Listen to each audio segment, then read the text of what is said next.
Mesdames, Messieurs, bonjour et merci de prendre ce rendez-vous de l'actualité sur Eden Télévision. Aujourd'hui 8 mai, journée internationale de la Croix-Rouge. Elle marque aussi l'avènement du droit international humanitaire moderne. Dans ce journal, l'historique de cette journée.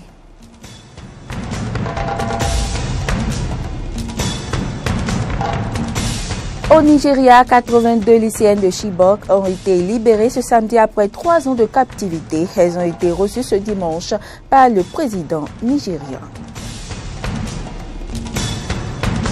Et puis Emmanuel Macron est le nouveau président de la France. Il a été élu au second tour de la présidentielle marqué par une forte abstention. Dans ce journal, la première déclaration de Macron suivie du portrait de l'homme.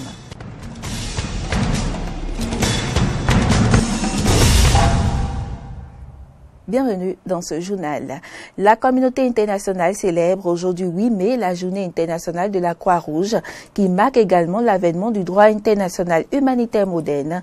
Retour à cette occasion sur l'histoire d'une organisation philanthropique qui se bat depuis un siècle et demi pour le secours aux victimes des crises et de catastrophes humanitaires sans aucune discrimination dans le monde.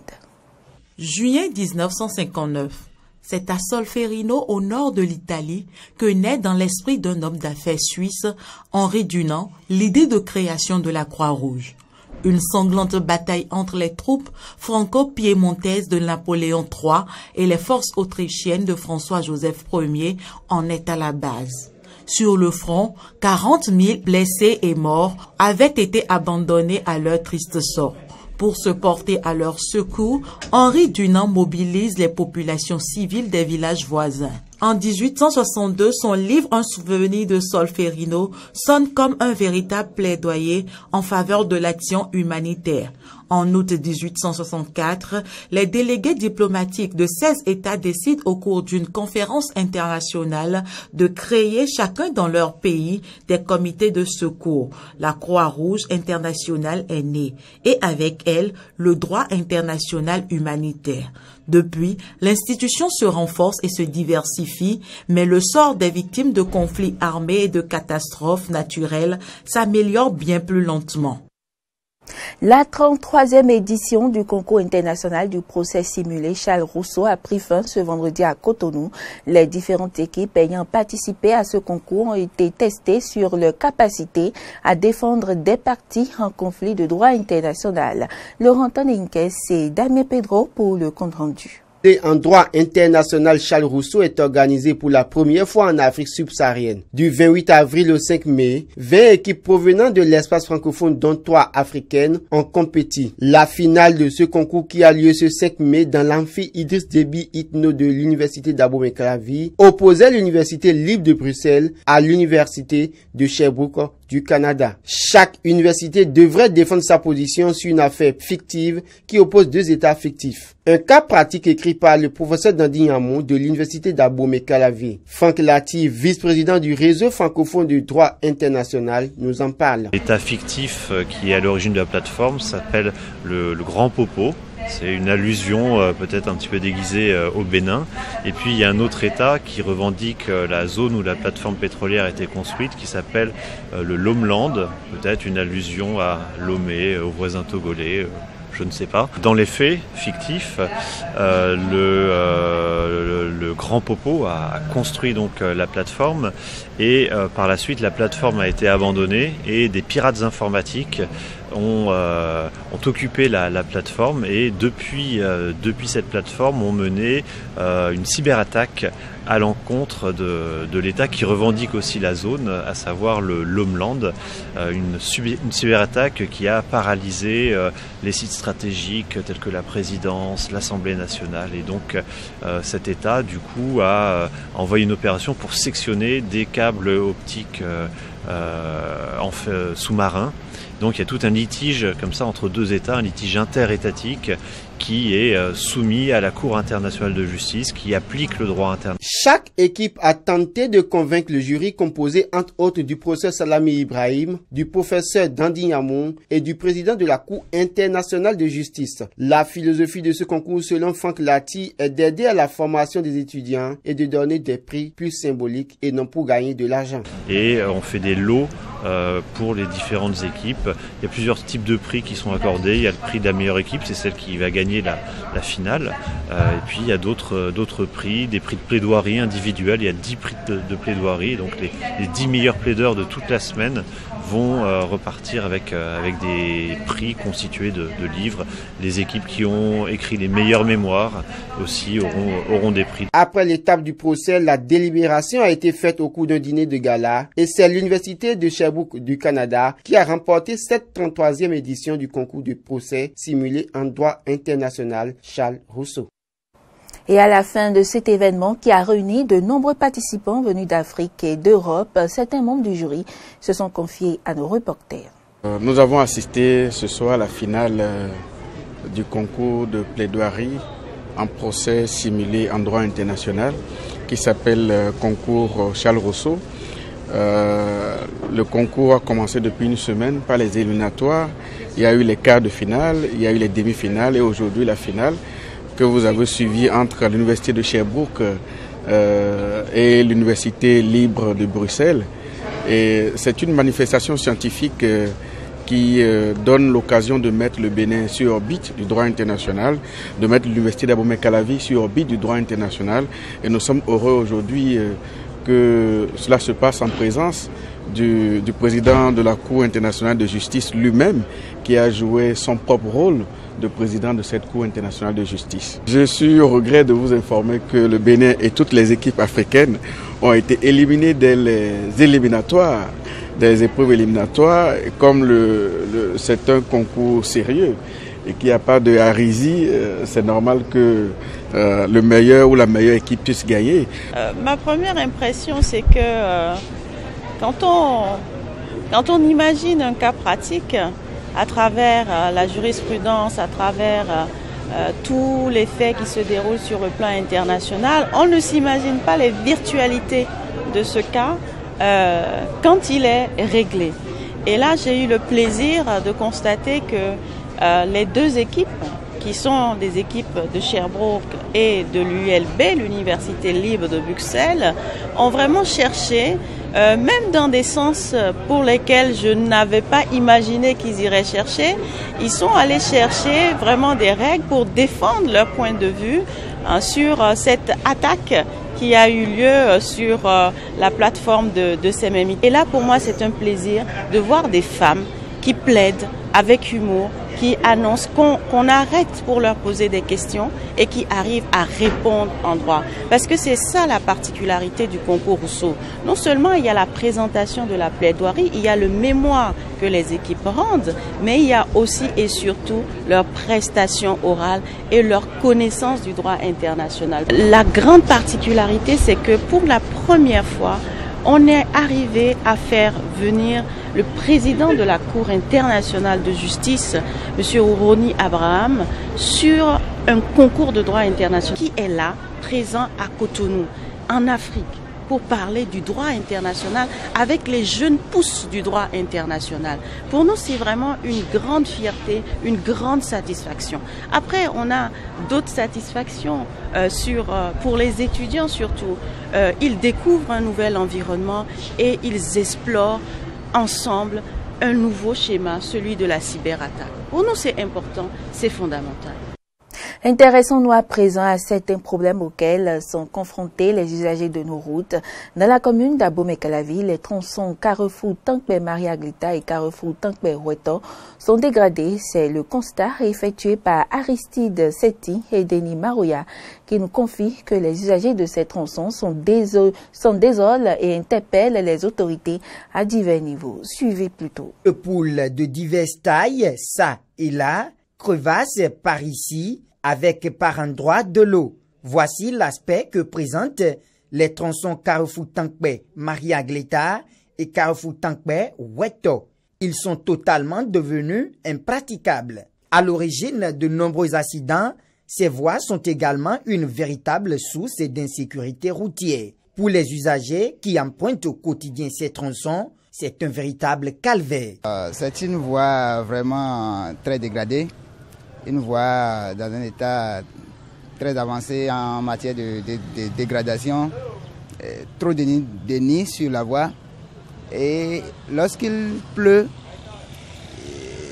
ça devient complètement impraticable. Mais ce que j'ai constaté, c'est que ça n'intéresse personne. Lorsque ce n'est pas une voie qui mène chez un député, ce n'est pas une voie qui mène chez le président, personne ne s'en préoccupe. Lorsque vous prenez d'ici jusqu'au carrefour Tokan, c'est la même chose. Pendant la saison pluvieuse, c'est vraiment une surprise pour nous, les usagers de cette voie. Nous souffrons trop parce que la voie est vraiment impraticable pendant la saison des pluies. Et puis, nous rencontrons assez de difficultés au retour, ni même à aller au service. Vraiment, ça nous dérange vraiment. L'élu local de Tankpe Togudo confirme ici les ressentis des usagers de ces tronçons. La voie, c'est une voie de vin et qui sera pavée ou bien boutumée, mais les autorités de la commune n'ont pas encore pris une décision pour la voie. Si bien que au moment de la pluie, là, vraiment, on a de la peine pour circuler. On a de la peine pour circuler. Tantôt, c'est la mairie qui envoie son gradet là pour niveler un peu, mais après une semaine, quand la pluie tombe encore, ça revient encore à la même chose. Donc, nous souhaitons que l'État pense pour bitumer la voie ou paver la voie. L'état de dégradation avancé dans lequel se trouvent ces tronçons dure depuis plusieurs années. Une situation dont souhaite l'amélioration des usagers de ces voies. Ils peuvent mener une étude par rapport à cette voie pour mieux résoudre froid de bon c'est-à-dire ces inondations sur la voie. Vraiment, parce que c'est vraiment une inondation. Même à moto, c'est très difficile. Même en véhicule, c'est très difficile. S'ils peuvent s'asseoir, faire une étude et par rapport à cette voie-là, ça va être une bonne chose. Chacun joue sa partition. Que le délégué de quartier joue sa partition, que le CA de l'arrondissement joue sa partition, que le gouvernement y voit et qu'il fasse quelque chose le plus tôt possible. En attendant des actions concrètes de la part des autorités, les usagers des tronçons Carrefour Tankpe Maria-Glita et Carrefour Tankpe Wetor doivent faire ces mouvements en zigzag pour leurs différentes activités. Sur le continent, au moins 80 lycéennes de Chibok ont été libérées samedi après plus de 3 ans de captivité aux mains du groupe djihadiste nigérien Boko Haram, ont indiqué un ministre des sources de sécurité et le père de 2 filles. Écoutez cet extrait d'interview. I am very pleased to have personally met you, and I assure you that the presidency will personally. Je suis très heureux de vous avoir rencontré et je veux vous assurer que la présidence supervisera les actions de ceux chargés de la réalisation des promesses de bien-être social du gouvernement fédéral.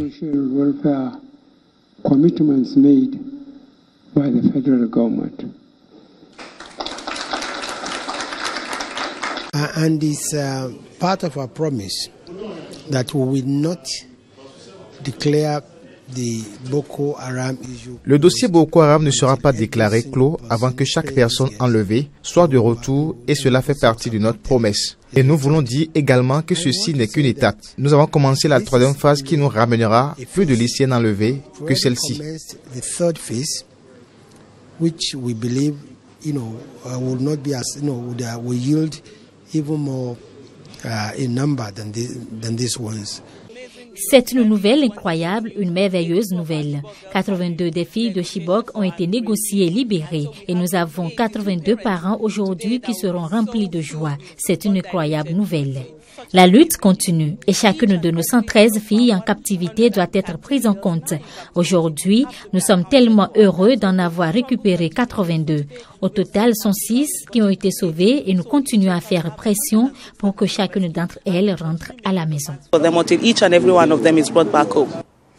Il y a 7 ans, Palma se voyait déjà en capitale d'un nouveau Kata africain, symbole de l'avenir radieux de l'économie du Mozambique. Mais le rêve gazier de ce village de pêcheurs tarde à se concrétiser au point de prendre des allures de mirage. Reportage. Entre cocotiers et plages de sable blanc, le destin du village de Palma, au nord du Mozambique, est sur le point de basculer. D'immenses réserves de gaz ont été découvertes au large de ses côtes en 2010. Depuis, ce pays, parmi les plus pauvres au monde, se rêve en Qatar africain. Grâce à ce projet, nous aurons un décollage, nous aurons de l'emploi. Parce qu'ici, il n'y a pas de travail, nous dépendons de la mer.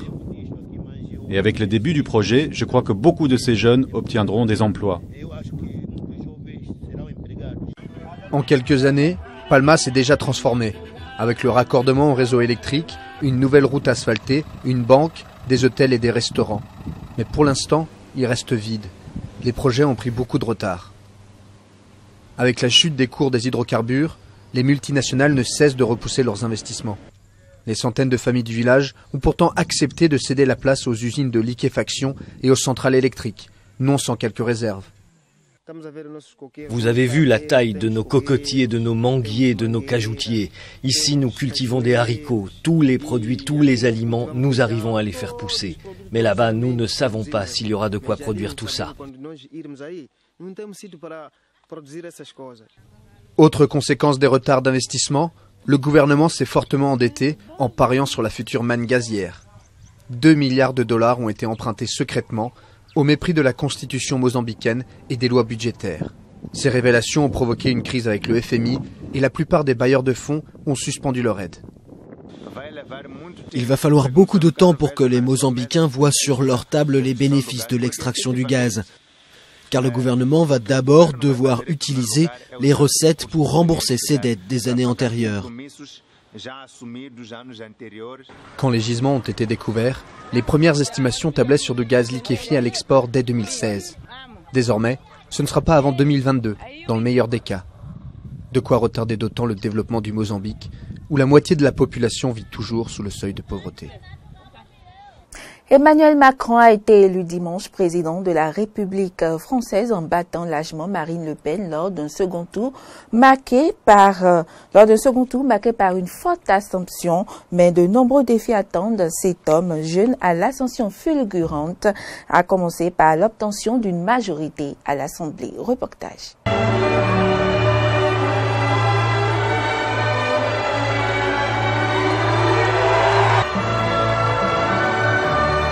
Dimanche soir, 22h30, Emmanuel Macron fait son apparition sur l'esplanade du Louvre à Paris, accueilli par des applaudissements nourris. Le nouveau président élu de la France, le visage grave, rejoint ainsi des milliers de partisans qui l'y attendaient pour célébrer leur victoire au second tour de la présidentielle française de ce 7 mai 2017. Face à la foule munie de drapeaux français, le 8e et plus jeune président de la 5e République a pris la mesure de sa nouvelle responsabilité. Notre tâche est immense et elle imposera de construire dès demain une majorité vraie, une majorité forte. Cette majorité de changement, c'est ce à quoi le pays aspire et c'est ce qu'il mérite. Cette majorité de changement, c'est cela, ce que j'attends de vous dans 6 semaines, car j'aurai encore et encore besoin de vous. L'Europe et le monde attendent que nous défendions partout l'esprit des Lumières, menacé dans tant d'endroits.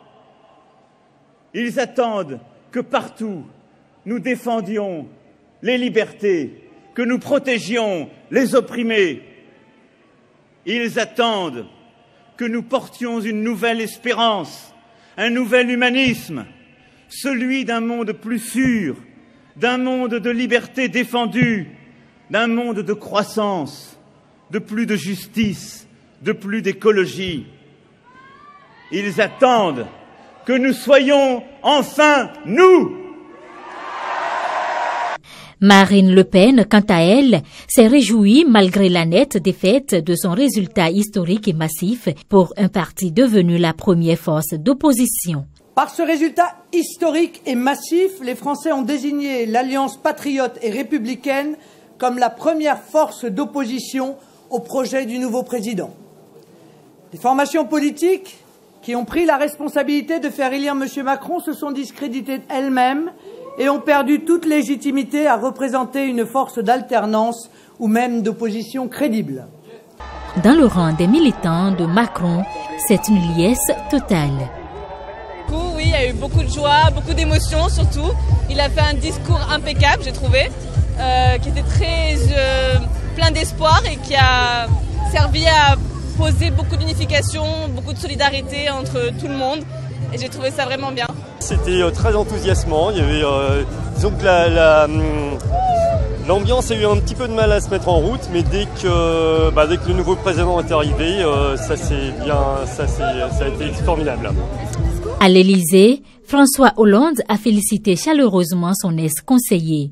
À l'étranger, le président de la Commission européenne Jean-Claude Juncker et la chancelière allemande Angela Merkel, première dirigeante avec qui a conversé Emmanuel Macron après son élection, ont salué une bonne nouvelle pour l'Europe. Le président américain Donald Trump a également félicité le vainqueur pour sa large victoire. Emmanuel Macron doit désormais dévoiler son premier ministre et la composition de son gouvernement avant de solliciter une majorité aux législatives. Le mandat de François Hollande expire officiellement dimanche prochain et la passation aura lieu durant le week-end. Je vous propose maintenant de suivre le portrait du nouveau président de la République française. Né de parents médecins le 21 décembre 1977 à Amiens, Emmanuel Macron suit une brillante scolarité qui va lui permettre d'être diplômé de Sciences Po. En 2002, il passe la prestigieuse porte de l'ENA où il intègre la promotion Léopold Sédar Senghor. En 2005, Emmanuel Macron commence sa carrière professionnelle à l'inspection des finances. Après une ascension rapide, il se retrouve chargé de mission auprès du chef de service de l'inspection générale. L'année 2008 est pour Emmanuel Macron celle d'un premier changement de cap. Alors qu'il n'a que 30 ans, il est engagé par la banque Rothschild dont il devient le co-gérant seulement 2 ans plus tard. La carrière de Emmanuel Macron ayant souvent été marquée de jalons espacés de 2 années, c'est en toute logique que 2012 est un nouveau tournant. François Hollande lui propose le poste de secrétaire général adjoint de la présidence, ce que Emmanuel Macron accepte. Nouvelle étape de 2 ans, puisqu'en 2014, Emmanuel Macron devient ministre de l'économie et des finances dans le gouvernement Valls II.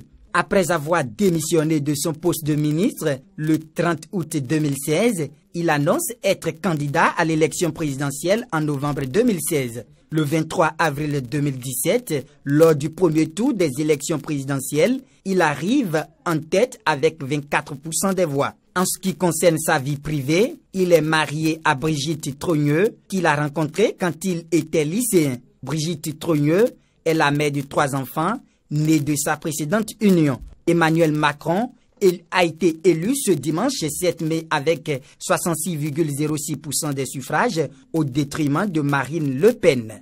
Il a suivi pendant près de 10 ans des cours de piano au Conservatoire de musique d'Amiens et a obtenu le 3e prix. Il est administrateur du théâtre de la ville à Paris. L'otage français Thierry Frisier, enlevé dans l'est du Tchad, a été libéré.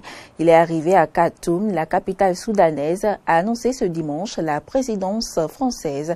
L'otage, lui, travaillait pour une compagnie minière.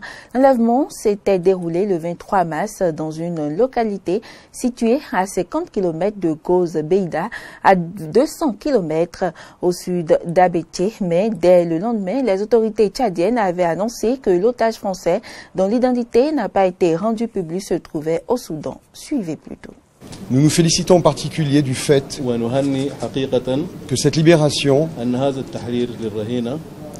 s'est déroulée sans la remise de rançon. Le traitement a été très bon.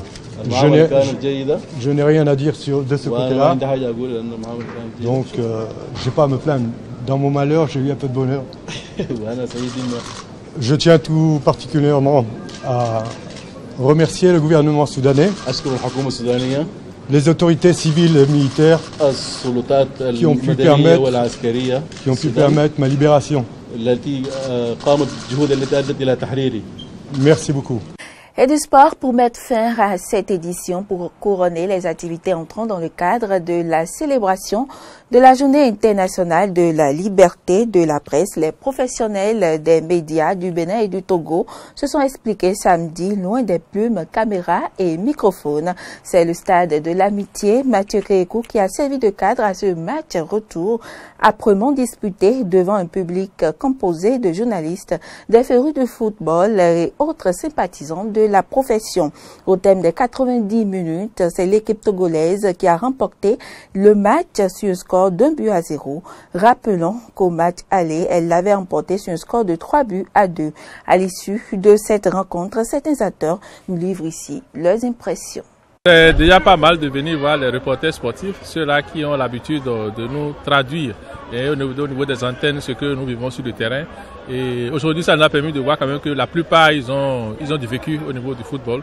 C'est des gens qui ont pratiqué, il y a des gestes qui ne trompent pas. Alors, par rapport au jeu, il faut être honnête, le score ne reflète pas vraiment la physionomie du match. On a vu une équipe béninoise qui a quand même produit de très bons jeux, en première comme en deuxième mi-temps, avec d'énormes occasions de but. Mais au final, c'est les Togolais qui l'ont emporté. Ils ont récidivé, ils ont gagné à l'aller 3-2, je crois. Et au retour, ils viennent encore nous battre sur notre stade. Bon, les Béninois vont certainement faire le point, ils vont beaucoup plus s'entraîner pour relever d'autres défis. Après, le match ne sont pas vraiment bonnes, franchement, il faut le dire, parce qu'on a pêché beaucoup, surtout dans l'attaque. Les amis n'ont pas pu assurer devant. Et aussi, les consignes n'ont pas été suivies, ça, il faut le dire. C'est vrai que nous ne sommes pas une équipe compétitive, mais on a essayé quand même de faire de notre mieux. C'est vrai que dans les différents compartiments, l'entraîneur a donné les consignes. Mais quitte à nous de respecter, si on ne respecte pas les consignes, on ne pourra jamais gagner. C'est vrai, l'équipe adverse est composée pas mal de joueurs, des joueurs de compétition. Nous, on n'a pas assez de joueurs de compétition. Je crois que c'est ce qui a fait qu'on a perdu ce soir face aux Togolais. C'était très bon dans la mesure où nous avons gagné le match aller à Lomé il y a quelques mois. Et aujourd'hui, on est venu leur damer le pliant une fois encore. Et c'est une très belle chose. Contrairement à Lomé, ils ont beaucoup joué aujourd'hui. Vous avez vu que vers les 15 dernières minutes, on a subi toute la rencontre. N'eût été la bonne forme de notre gardien, on aurait pu revenir avec beaucoup de raclés. Là, il a bien tenu le coup, le gardien de but togolais. Mesdames, Messieurs, ce sera tout pour cette édition. Merci pour l'attention et à demain.